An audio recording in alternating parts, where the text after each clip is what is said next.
سیانے کہہ گئے ہیں کہ برے کا برا انجام جیسی کرنی ویسی بھرنی، کیونکہ بدی کی ہر راہ بربادی کی طرف جاتی ہے۔ یہ قانون قدرت ہے اور ازل سے ہوتا آ رہا ہے کہ انسان کو اس کے اعمال کی کچھ نہ کچھ سزا اس دنیا میں بھی ضرور ملتی ہے، اور یہی مکافات عمل ہے۔ ایک ایسے ہی برے کے برے انجام کی عبرتناک روداد۔ السلام علیکم لسنرز، آئیے ملک صفدر حیات کی ایک نئی تفتیشی کہانی سنتے ہیں۔ ان دنوں میں لائل پور سے متصل ایک قصبے میں اپنے فرائض منصبی انجام دے رہا تھا کہ ایک صبح لائل پور تھانے کا ASI فیض محمد ایک نوجوان کی گمشدگی کے سلسلے میں ہمارے قصبے پہنچا۔ اسے اس سے آگے کوئی سراغ نہیں مل رہا تھا۔ وہ جب ہمارے تھانے میں پہنچا تو خاصا تھکا ہوا تھا۔ میں نے اس کے کھانے پینے کا بندوبست کیا، اور جب وہ کچھ تازہ دم ہوا تو اس سے گمشدہ نوجوان کے بارے میں استفسار کیا۔ فیض محمد میاں والی کا رہنے والا تھا۔ عمر اس کی 30-32 کے لگ بھگ ہوگی۔ خاصا مضبوط اور لمبا تڑنگا جوان تھا۔ اس نے بتایا کہ گمشدگی کی رپورٹ 4-5 روز پہلے درج کروائی گئی تھی، اور گمشدہ نوجوان کا نام حبیب احمد تھا۔ عمر 25 سال، رنگ گورا، بال سیاہ، مانگ درمیان سے نکالتا تھا، قد 5 فٹ 9 انچ، آنکھیں بھوری، بائیں ہاتھ کی چھوٹی انگلی نتارت، وزن 140 پاؤنڈ کے لگ بھگ، غیر شادی شدہ، تعلیم یافتہ، چہرے پر چھوٹی چھوٹی مونچھیں۔ وہ لائل پور کے ایک بہت بڑے کلاتھ اسٹور پر ملازمت کرتا تھا، اور آخری بار سفید قمیض، سرمئی پتلون اور سیاہ بوٹوں میں دیکھا گیا تھا۔ کلاتھ اسٹور کے مالک کا بیان تھا کہ حبیب احمد نے 12 مارچ کو 3 دن کی چھٹی لی تھی۔ غالباً اس روز بدھ تھا۔ حبیب احمد نے جمعرات، جمعہ اور ہفتے کی چھٹی لی تھی۔ واضح طور پر وہ اتوار کی چھٹی کو ساتھ ملانا چاہتا تھا، اور پیر کو ڈیوٹی پر حاضر ہونے کا ارادہ رکھتا تھا۔ اس نے مختلف لوگوں کو چھٹی کی مختلف وجوہ بتائی تھیں۔ کلاتھ اسٹور کے مالک کے مطابق وہ اپنے کسی بیمار رشتہ دار کی عیادت کے لیے شیخو پورہ جانا چاہتا تھا۔ گھر والوں کو اس نے یہ بتایا تھا کہ وہ انٹرویو دینے لاہور جا رہا ہے۔ اس کے ایک لنگوٹیے دوست کے مطابق حبیب ایک لڑکی سے محبت کرتا تھا اور اس کو تفریح کرانے کہیں لے گیا تھا۔ فیض محمد کی تفتیش یہ ظاہر کرتی تھی کہ حبیب احمد اکیلا بس پر سوار ہوا تھا، اس کے ساتھ کوئی لڑکی نہیں تھی۔ فیض محمد کا بیان تھا کہ حبیب احمد کی گمشدگی کی مدت کے دوران پورے لائل پور میں کسی لڑکی کی گمشدگی یا اغوا کی رپورٹ درج نہیں کروائی گئی تھی۔ حبیب احمد کے محلے کی بھی کوئی لڑکی غائب نہیں ہوئی تھی۔ حبیب احمد کے دوست نے، جس کا نام اجمل تھا، بڑے وثوق سے کہا تھا کہ حبیب احمد اپنی محبوبہ کو تفریح کرانے کہیں لے گیا تھا۔ اس نے لڑکی کا بھی نام بتایا تھا جو بقول اس کے زرینہ تھا۔ حبیب احمد 13 مارچ کو گھر سے روانہ ہوا تھا۔ اس کی جیب میں 100 روپے سے کچھ اوپر رقم تھی، اور ایک چھوٹا سا بیگ ساتھ تھا جس میں 2 جوڑے کپڑے اور چند ضروری چیزیں تھیں۔ 100 روپے اس زمانے میں خاصی بڑی رقم تھی۔ 30-40 روپے میں ایک چھوٹی فیملی کا پورے مہینے کا راشن آ جاتا تھا۔ فیض محمد نے زرینہ نامی لڑکی کا کھوج لگانے کی کوشش بھی کی تھی، لیکن اسے کوئی ایسی زرینہ نہیں مل سکی تھی جس کا حبیب احمد سے کوئی تعلق ہو۔ لڑکی کا ذکر کلاتھ اسٹور پر کام کرنے والے دوسرے لوگوں نے بھی کیا تھا۔ ایک درمیانی قد کی لڑکی کبھی اکیلی اور کبھی کسی سہیلی کے ہمراہ دکان پر آتی تھی، اور حبیب احمد کے سوا کسی سے کپڑا نہیں خریدتی تھی۔ دیگر ملازموں کے بیان کے مطابق وہ حبیب احمد کے ساتھ خاص ادا سے بات کرتی تھی۔ شکل و صورت کی اتنی اچھی نہیں تھی، لیکن لباس دیدہ سے پہنتی تھی، اور جسمانی اعتبار سے خاصی پرکشش تھی۔ اس لڑکی کا نام کسی کو معلوم نہیں تھا، اور نہ ہی اس کا کوئی سراغ ملا تھا۔ ہو سکتا تھا کہ وہی زرینہ ہو، یا زرینہ کوئی دوسری لڑکی ہو۔ گمشدگی کی رپورٹ حبیب احمد کے باپ ظہیر احمد نے 22 مارچ کو درج کرائی تھی۔ ملک صاحب، یہ بندہ اس قصبے تک صحیح سلامت پہنچا تھا، فیض محمد نے کہا، اور یہ بالکل پکی بات ہے۔ میں نے پوری تسلی کر لی ہے، یا تو ادھر سے وہ کہیں اور چلا گیا ہے، یا ابھی ادھر ہی ہے۔ یہ تمہارا اندازہ ہے یا تمہیں اس کے یہاں پہنچنے کا ثبوت ملا ہے؟ پکا ثبوت ملا ہے جی، وہ خان بس سروس کی بس میں یہاں پہنچا تھا۔ بس کنڈکٹر اسے اچھی طرح جانتا ہے، وہ اس کی دکان سے 2-3 مرتبہ کپڑا بھی خرید چکا ہے، دونوں کی آپس میں سلام دعا بھی ہوئی تھی۔ اس لڑکی کے بارے میں تمہارا کیا خیال ہے؟ میں نے پوچھا۔ ہو سکتا ہے کہ دونوں نے آپس میں چوری چھپے شادی کر لی ہو اور یہاں رہائش اختیار کر لی ہو۔ لڑکی کے بارے میں مجھے کوئی ثبوت نہیں ملا، اس نے کہا۔ اس کا سارا قصہ بھی زبانی کلامی ہے۔ حبیب کے گھر والوں نے لڑکی کے بارے میں لا علمی ظاہر کی ہے، یا تو وہ لڑکی کو واقعی نہیں جانتے اور یا وہ اس کی پردہ پوشی کرنا چاہتے ہیں۔ حیرانی اس بات کی ہے کہ لڑکی کا بالکل کوئی سراغ نہیں ملا۔ ہو سکتا ہے کہ وہ کسی دوسرے علاقے کی رہنے والی ہو اور کبھی کبھار لائل پور آتی رہتی ہو۔ کوئی خاندانی دشمنی کا معاملہ تو نہیں ہے؟ ابھی تک تو ایسی کوئی بات سامنے نہیں آئی، اس نے جواب دیا۔ پھر روپوش نوجوان کی ایک تصویر نکال کر مجھے دی۔ آپ حبیب احمد کی تصویر اپنے پاس رکھ لیں اور اس نوجوان کے بارے میں کچھ چھان بین کریں۔ ہو سکتا ہے کہ وہ کبھی بازار میں یا سڑک پر چلتا پھرتا نظر آ جائے۔ اس کے گھر والے بہت پریشان ہیں۔ یہ 3 بہنوں اور 2 بھائیوں میں سب سے بڑا ہے۔ اس کے باپ کی مالی حالت زیادہ اچھی نہیں ہے، روزانہ تھانے کے چکر لگاتا ہے۔ میں کوشش کروں گا، اگر یہ نوجوان اس قصبے میں ہوا تو ہماری نظروں سے چھپا ہوا نہیں رہ سکتا۔ اس کا چال چلن کیسا ہے اور اٹھنا بیٹھنا کیسے لوگوں میں ہے؟ چال چلن کے متعلق مجھے ابھی تک کوئی خراب رپورٹ نہیں ملی۔ پڑھا لکھا نوجوان ہے اور تقریباً ہر شخص نے اس کے بارے میں اچھی رائے دی ہے۔ خوش اخلاق ہے، خاموش طبیعت ہے اور اچھے لوگوں میں اٹھتا بیٹھتا ہے۔ میں نے ضروری باتیں نوٹ کر لیں۔ ASI فیض محمد ایک رات ہمارے پاس رہ کر واپس چلا گیا۔ 5-6 روز کے بعد ہمیں SP علاقے کی طرف سے حبیب احمد کے بارے میں باقاعدہ تفتیش کرنے اور مفصل رپورٹ ارسال کرنے کی ہدایت موصول ہو گئی۔ فیض محمد کے جانے کے بعد میں نے تھانے کے عملے کو حبیب احمد کی تصویر دکھانے کے بعد یہ ہدایت کرتی تھی کہ وہ اس شکل و صورت کے آدمی پر نظر رکھیں، لیکن اس معاملے پر کوئی خصوصی توجہ نہیں دی تھی، کیونکہ میرا خیال یہ تھا کہ روپوش نوجوان یا تو کسی حادثے میں ہلاک ہو گیا تھا یا اس نے زرینہ نامی لڑکی سے خفیہ شادی کر کے کسی نئے شہر میں اپنی دنیا آباد کر لی تھی۔ میرا مطلب ہے کہ اس کی گمشدگی میں کوئی جرم نظر نہیں آتا تھا۔ بہرحال SP کی ہدایت موصول ہونے کے بعد میں نے اس معاملے پر خصوصی توجہ دینا شروع کر دی۔ 3 دن کے اندر میرے آدمیوں نے اس ٹانگے والے کا پتہ چلا لیا جس نے بس اسٹینڈ سے حبیب احمد کو اٹھایا تھا۔ ٹانگے والا نوجوان شخص تھا اور سینڈو کے نام سے مشہور تھا۔ میں نے ایک حوالدار کو ساتھ لیا اور اڈے پر جا کر سینڈو کے ٹانگے میں جا بیٹھا۔ مجھے معلوم ہوا ہے کہ کچھ روز پہلے تم نے اس آدمی کو شہر پہنچایا تھا۔ میں نے اسے حبیب احمد کی تصویر دکھائی۔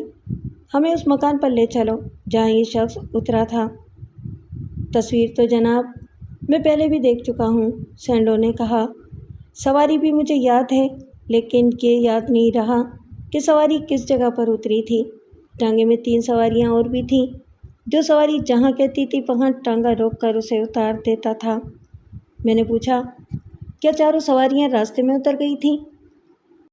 اللہ آپ کا بھلا کرے جناب، ایک سواری توڑ تک گئی تھی، باقی 3 راستے میں اتر گئی تھیں۔ ٹھیک ہے، گھوڑے کو چابک دکھاؤ اور ہمیں توڑ تک لے چلو۔ راستے میں تم نے جہاں جہاں سواریاں اتاری تھی وہاں رکتے چلنا۔ ٹانگے کا پہلا اسٹاپ گنجان آبادی کے قریب تھا۔ سینڈو ٹانگا روکتے ہوئے بولا، لو جی یاد آ گیا، اس جگہ جو سواری اتری تھی وہ ایک بوڑھا آدمی تھا، اس کے پاس ایک گٹھری بھی تھی، بڑی مشکل سے اترا تھا۔ اس نے ٹانگے کو آگے بڑھایا اور تھوڑی دیر بعد دوسرے اسٹاپ پر جا رکا۔ لو جی ملک جی، آپ کی سواری اس جگہ پر اتری تھی۔ اس نے مجھ سے کوئی پتہ بھی پوچھا تھا مگر مجھے یاد نہیں رہا۔ اس کے ہاتھ میں کاغذ پکڑا ہوا تھا جس پر شاید پتہ لکھا تھا۔ اس نے کسی کا نام لیا تھا یا مکان کا نمبر پوچھا تھا؟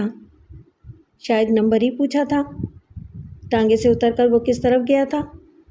اس نے بائیں ہاتھ والی ایک گلی کی طرف اشارہ کیا، بولا، اس کا رخ اس گلی کی طرف تھا، آگے اللہ جانے۔ میں نے ٹانگے والے کو فارغ کر دیا اور حوالدار کے ہمراہ مذکورہ گلی میں داخل ہو گیا۔ وہ نیم پختہ گلی تقریباً سنسان پڑی تھی۔ تقریباً 50 قدم دور کونے پر ایک حلوائی کی دکان تھی۔ دکان کے باہر ایک بینچ رکھی تھی جس پر 2 یا 3 آدمی بیٹھے تھے۔ ایک شخص ہمیں دیکھ کر بینچ سے اٹھ گیا اور دکاندار کو پیسے دے کر ایک طرف چل پڑا۔ وہ درمیانے قد کا نوجوان تھا۔ ملک صاحب، یہ آدمی مجھے کچھ مشکوک معلوم ہوتا ہے، حوالدار نے کہا۔ روکوں اسے؟ جانے دو، میں نے کہا۔ ایسے مشکوک آدمی ہر گلی میں ہوتے ہیں۔ نوجوان داہنی طرف والی گلی میں مڑ کر نظروں سے اوجھل ہو گیا۔ میں نے دکاندار اور گاہکوں کو حبیب احمد کی تصویر دکھا کر پوچھا کہ انہوں نے شکل و صورت کا آدمی تو نہیں دیکھا؟ گاہکوں نے تصویر کو اچھی طرح دیکھے بغیر ہی انکار میں سر ہلا دیا۔ دکاندار بھاری جسم کا آدمی تھا۔ اس نے نیلی دھوتی کے اوپر فقط بنیان پہن رکھی تھی۔ وہ تصویر کا معائنہ کرتے ہوئے بولا، آدمی تو باہر کا ہے پر شکل کچھ دیکھی بھالی لگتی ہے۔ اس نے اندر کی طرف منہ کر کے آواز لگائی، اوئے جیلے، ذرا ادھر تے آ۔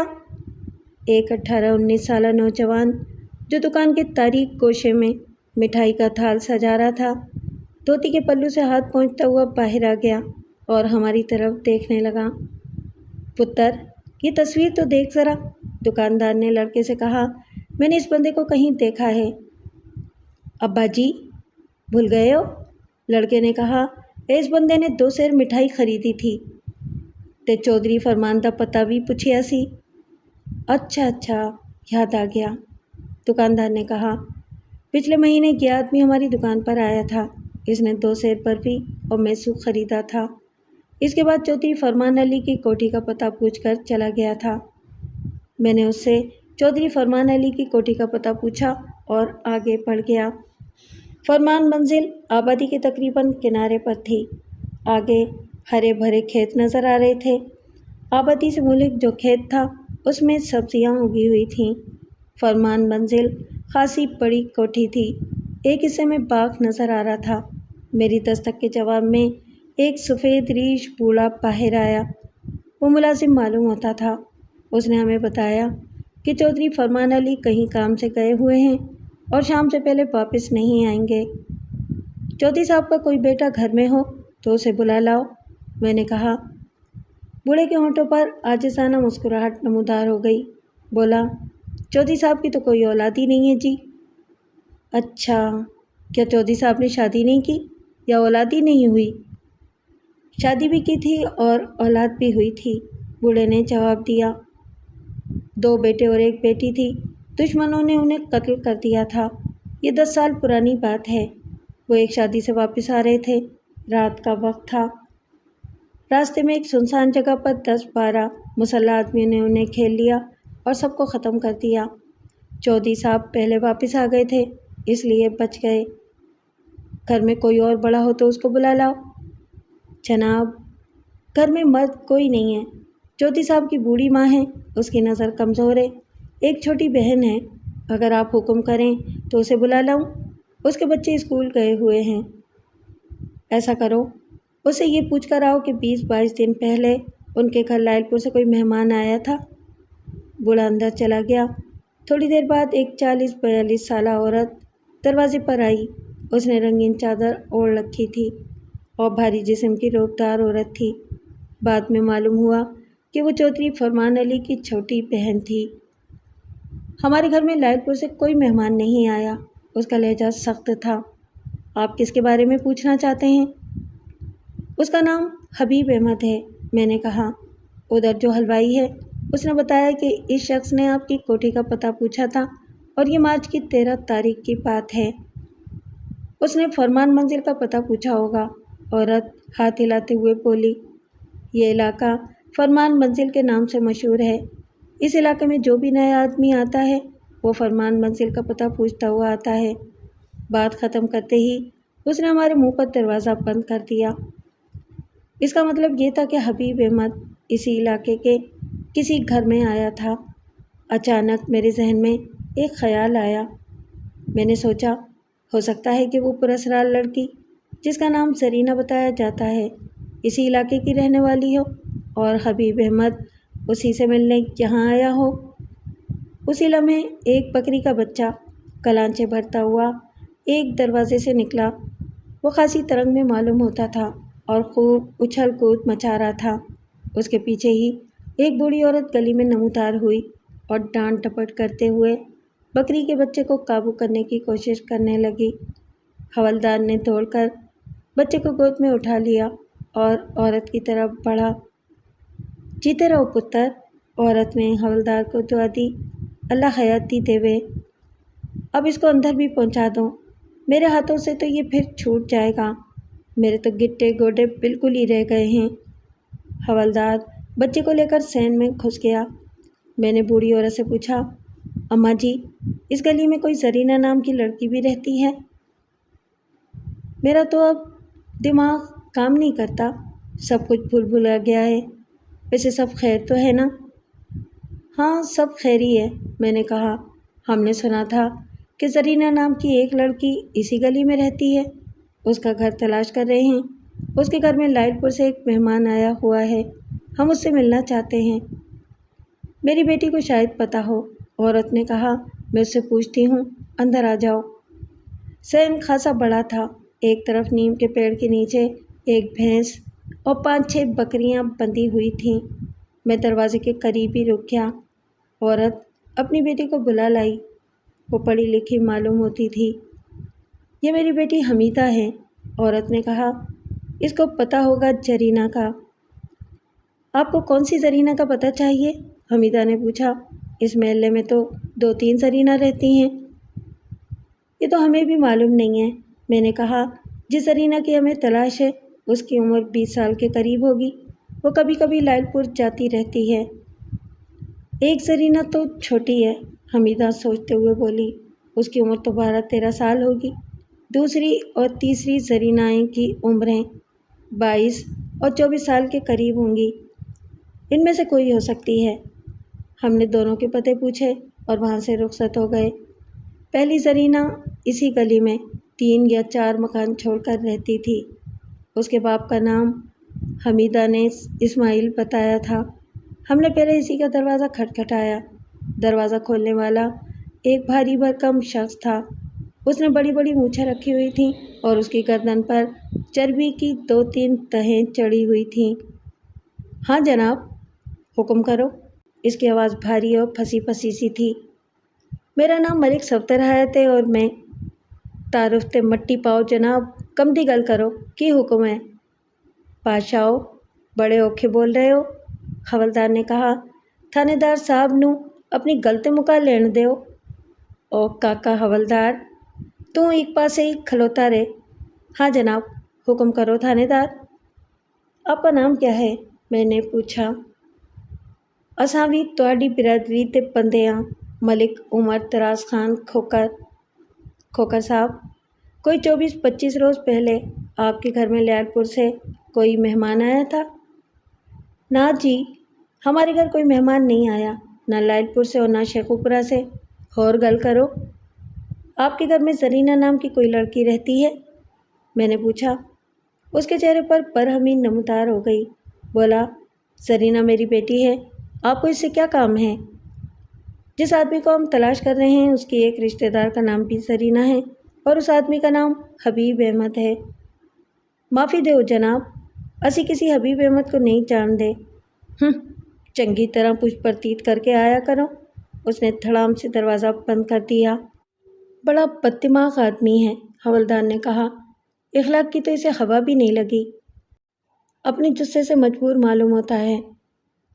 دوسری زرینہ کا گھر فرمان منزل سے آگے ایک گلی میں تھا جو دہانی طرف مڑ جاتی تھی۔ خاصا بڑا مکان تھا، کمرے تو 3-4 ہی تھے مگر صحن بہت بڑا تھا۔ مکانوں کی وہ قطار آبادی کے آخری قطار تھی۔ پچھلے حصے میں کثیر تعداد گھنے درختوں کی نظر آ رہی تھی۔ دروازہ کھولنے والی ایک 40-42 سال کی فربہ اندام عورت تھی۔ اس نے چست اور بھڑکدار لباس پہنا ہوا تھا۔ گھنے سیاہ بال سلیقے سے گندے ہوئے تھے، ہونٹوں پر مسی کی تہ اور آنکھوں میں کاجل کا رنگ نمایاں تھا۔ وہ سرخ و سفید رنگت والی ایک پرکشش عورت تھی اور خاصی تند مزاج بھی نظر آتی تھی۔ مجھے دیکھ کر اس کے چہرے پر ایک لہر سی آ کر چلی گئی۔ رسمی کلمات کے بعد میں نے اپنا تعارف کرایا اور پھر کہا، ہمیں معلوم ہوا ہے کہ 24-25 روز پہلے آپ کے ہاں لائل پور سے ایک مہمان آیا تھا۔ جی؟ وہ چونک کر بولی، مہمان؟ کس مہمان کی بات کر رہے ہیں آپ؟ مہمان تو آتے جاتے رہتے ہیں۔ جس مہمان کی میں بات کر رہا ہوں اس کا نام حبیب احمد ہے، وہ پچھلے مہینے کی۔ میں کسی حبیب احمد کو نہیں جانتی، عورت نے تیز لہجے میں کہا۔ لائل پور میں میرا ایک بھائی رہتا ہے، وہ اور اس کے بیوی بچے ادھر آتے رہتے ہیں، اور وہ بھی 2-4 رشتے دار ہیں ہمارے لائل پور میں، لیکن اس نام کا کوئی نہیں ہے۔ بات ختم کرتے ہی اس نے دروازہ بند کرنے کا ارادہ کیا۔ آپ کے بھائی کا کیا نام ہے؟ میں نے پوچھا۔ اور وہ کیا کام کرتا ہے؟ اس کا نام منظور حسین ہے، ادھر بھوانہ بازار میں اس کی اپنی دکان ہے۔ بات کیا ہے؟ میں نے جیب سے نوٹ بک نکالی اور اس پر منظور حسین کا نام اور پتہ نوٹ کر لیا۔ اس عورت کا انداز مجھے شک میں ڈال رہا تھا۔ گلی میں چونکہ سناٹا تھا، اس لیے ہماری آوازیں سن کر آس پاس کے 1-2 دروازے کھل گئے تھے۔ کیا آپ کی بیٹی کا نام زرینہ ہے؟ میں نے پوچھا۔ آپ پوچھنا کیا چاہتے ہیں؟ اس کے چہرے پر الجھن بھی پائی جاتی تھی اور غصہ بھی۔ ہم غیر مردوں کے سامنے اپنی بیٹیوں کے نام نہیں لیا کرتے۔ اس نے سامنے والے دروازے کی طرف دیکھا جس کی آڑ میں سے ایک ادھیڑ عمر عورت جھانک رہی تھی۔ لو جی، نہ کوئی گل نہ بات، دروازہ کھڑکھڑایا اور لڑکیوں کے نام پوچھنے شروع کر دیے۔ تھانے دار صاحب، ہم عزت دار لوگ ہیں، اس محلے میں ایسے ویسے لوگ نہیں رہتے۔ بی بی، آپ اپنے آدمی کو باہر بھیج دیں، میں نے قدرے سختی سے کہا۔ میں عزت دار اور بازاری آدمی میں فرق کرنا خوب جانتا ہوں، میرا کام ہی یہی ہے۔ میرا آدمی فوت ہو چکا ہے، عورت نے کہا۔ آپ جلدی بات ختم کریں، مجھے اور بھی کام ہے۔ آپ نے اپنی بیٹی کا نام نہیں بتایا، میں نے کہا، لیکن میں جانتا ہوں کہ اس کا نام زرینہ ہی ہے۔ کیا میں یہ سمجھ لوں کہ آپ کوئی بات چھپانا چاہتی ہیں؟ مجھے کیا ضرورت ہے کوئی بات چھپانے کی؟ آپ کی بیٹی لائل پور تو جاتی رہتی ہوگی، میں نے پوچھا۔ تھانے دار صاحب، میں اپنی بیٹی کے بارے میں نہ کوئی بات سننا چاہتی ہوں اور نہ کرنا چاہتی ہوں، عورت نے سختی سے کہا اور دروازہ بند کر دیا۔ بظاہر وہ ایک طبعی سا رد عمل تھا۔ کوئی عورت اپنی نوجوان بیٹی کے بارے میں اس قسم کی گفتگو پسند نہیں کر سکتی، لیکن اس عورت کے رویے میں کوئی خاص بات تھی جو مجھے شک میں ڈال رہی تھی، لہٰذا میں نے پڑوسیوں سے اس کے بارے میں معلومات حاصل کرنا مناسب سمجھا۔ سامنے والا دروازہ بند ہو گیا تھا۔ اگلے دروازے میں ایک معمر عورت کھڑی تھی۔ میں نے اسے سلام کیا اور کہا کہ میں اس سے چند باتیں پوچھنا چاہتا ہوں۔ اس کے بال سفید ہو چکے تھے، تاہم صحت اچھی نظر آتی تھی۔ اس نے محتاط نظروں سے ادھر ادھر دیکھا اور ہمیں ایک سادہ سی بیٹھک میں لے گئی۔ کیا معاملہ ہے؟ اس نے رازدارانہ لہجے میں پوچھا۔ کیا نصیرہ کی کڑی گھر سے نس گئی ہے؟ سب خیر ہے، میں نے کہا۔ نصیرہ کی لڑکی کا نام کیا ہے؟ زرینہ نام ہے، بڑی فیشنی کڑی ہے، ویسے ماں بھی کم نہیں ہے۔ ایک سفید ریش بوڑھا حقہ ہاتھ میں پکڑے کمرے میں داخل ہوا اور سلام کر کے ایک طرف بیٹھ گیا۔ اس کی نظر کمزور معلوم ہوتی تھی۔ عورت نے بتایا کہ وہ اس کا شوہر علم دین ہے۔ کیوں جی، ساڈے محلے وچ کوئی واردات ہو گئی ہے؟ بوڑھے علم دین نے پوچھا۔ نصیرہ کی کڑی زرینہ کا چکر ہے، عورت نے اپنے شوہر کو خبر دی۔ معلوم ہوتا ہے کہ کوئی چند چڑھائی ہے۔ یہ تھانے دار صاحب اسی کے بارے میں پوچھ پرتیت کرتے پھر رہے ہیں۔ ابھی تک میری ساری تفتیش اندازے کی بنا پر تھی۔ یہ ثابت ہو چکا تھا کہ حبیب احمد اسی محلے میں وارد ہوا تھا، لیکن یہ معلوم کرنا ابھی باقی تھا کہ آیا وہ زرینہ نامی کسی لڑکی سے ملنے وہاں آیا تھا یا کسی اور کام سے آیا تھا۔ کمرے کے دروازے میں ایک 14-15 سالہ لڑکا بھی آ ٹھہرا تھا۔ میں نے جیب سے حبیب احمد کی تصویر نکال کر معمر عورت کو دکھائی اور کہا، 24-25 روز پہلے یہ آدمی لائل پور سے یہاں آیا تھا، ہو سکتا ہے کہ آپ نے اس کو گلی میں آتے جاتے دیکھا ہو۔ میں یہ معلوم کرنا چاہتا ہوں کہ یہ شخص کس کے گھر میں ٹھہرا تھا۔ معمر عورت نے تصویر لے کر غور سے اسے دیکھا، بولی،